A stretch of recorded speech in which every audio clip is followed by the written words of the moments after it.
We're here with Eric, the manager from the new Camp Pendleton Paintball. So, Eric, how you doing? Doing great. How are you?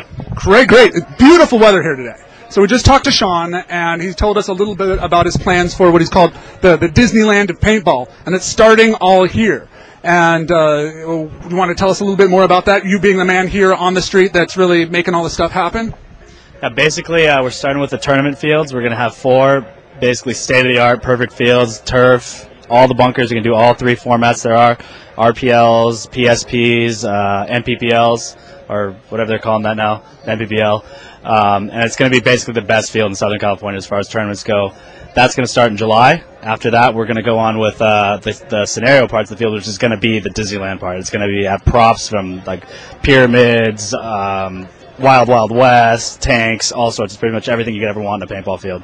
Nice. Now, being hands-on here, you said the numbers are actually up. Everyone's freaking out because of the economy, but it seems like people are actually, scrounging up instead of going to Disneyland. Really, they're coming out and playing paintball on the weekends. Have you seen an increase in the numbers, and then what's the response from people, even given the economy, playing here at the park?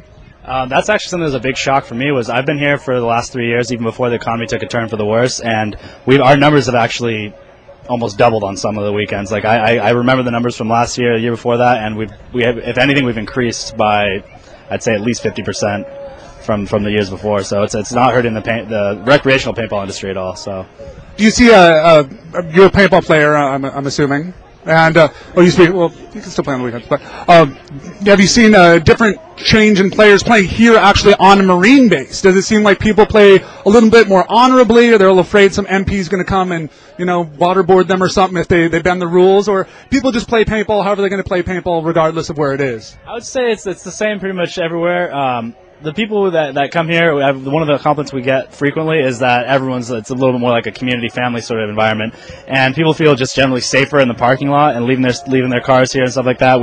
Our theft rate is extremely low, just because having to pass through the guard gates to get in here, it kind of keeps some of the people you don't want at a paintball field. We got in, so I don't know. It doesn't keep everybody out. So. Yeah, so for the most part, it definitely. I would say it's a little bit safer than some of the other parks that you don't have the secure environment that we have here. So, nice. So, what is your favorite part about being the manager of a paintball field? Ooh, that's a tough one. You can't say the girls because we know no girls show up to these fields. So, we got all the girls we need right there in the building. My favorite part, I really like when I see that a group comes back and they had a good time. Anytime a group comes up and they thank me, or I see them thanking the ref, that really makes me happy. Anytime I see that somebody got their money's worth and they're going to come back again. Being a paintball player myself, I hate it when I see somebody not have a good experience, like the paint wasn't good or the reffing wasn't good, or they just didn't feel like they got their money's worth. Anytime I see somebody feel completely satisfied, that's what makes me happy being out here at the park. Cool. Our website is thepaintballpark.com. And great. Thank you very much for taking the time to talk with us. And we'll see you on the online. Yep. Thank you.